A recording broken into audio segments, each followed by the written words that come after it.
Birthday పార్టీపై singer Mangli స్పందించారు. ఆధారం లేని ఆరోపణలు చేయకూడదని మీడియాకు విజ్ఞప్తి చేశారు.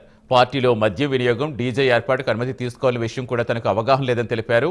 అమ్మా నాన్న బంధుమిత్రులతో కలిసి జరుపుకున్న పుట్టినరోజు వేడుక మాత్రమే అని, అక్కడ డ్రగ్స్ గంజాయి ఏం దొరకలేదని మంగ్లీ చెప్పారు. నిన్న ఏదైతే నా బర్త్డే పార్టీ జరిగిందో ఒక చిన్న ఇంట్లో పార్టీ లాగా, ఒక ఫ్యామిలీ ఫంక్షన్ లాగా జరుపుకోవాలన్న ఒక ఉద్దేశంతో ఆ రిసార్ట్లో మా అమ్మా నాన్నల కోరిక మేరకు మా అమ్మా నాన్నలతో కలిసి, మా ఫ్యామిలీ మెంబర్స్తో కలిసి నేను జరుపుకోవడం జరిగింది. అక్కడ మా అమ్మా నాన్నలు, మా అమ్మా నాన్న ఫ్రెండ్స్, మా ఫ్రెండ్స్, మా ఫ్యామిలీ ఫ్రెండ్స్, మా టీమ్ మెంబర్స్ మాత్రమే ఉండడం జరిగింది. అండ్ అట్లనే లిక్కర్ ఉండడం జరిగింది, సౌండ్ సిస్టమ్ ఉండడం జరిగింది.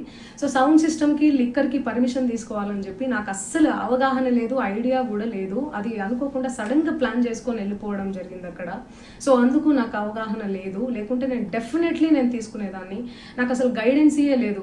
ఎవరైనా గైడ్ చేసినా కూడా నేను పర్మిషన్ తీసుకునేదాన్ని, లేకపోతే నేను ఎందుకు ఇలా తెలిసి చెయ్యను కదా. సో ఇదంతా ఇలా తెలిసి అయితే నేను తప్పు చేయలేదు, తెలియకుండా ఇది జరిగిపోయింది. అండ్ అక్కడ లోకల్ లిక్కర్ తప్ప అసలు వేరే ఏ ఇతర పదార్థాలు, మత్తు పదార్థాలు కానీ వాడడం అసలు జరగలేదు. అక్కడ దొరకలేదు కూడా, పోలీసులు సెర్చ్ చేసినా కూడా. అండ్ అక్కడ ఎవరికైతే పాజిటివ్ వచ్చింది అని చెప్పి పోలీసులు చెప్తున్నారో ఆయన ఎక్కడో ఒక చోట తీసుకున్నాడు, ఎప్పుడో తీసుకున్నాడు అని చెప్పి తేలిందని చెప్పి పోలీసులే చెప్పారు. అండ్ అది ఇన్వెస్టిగేషన్ కూడా జరుగుతుంది. మేము కూడా పోలీసులకు కోఆపరేట్ చేస్తున్నాము.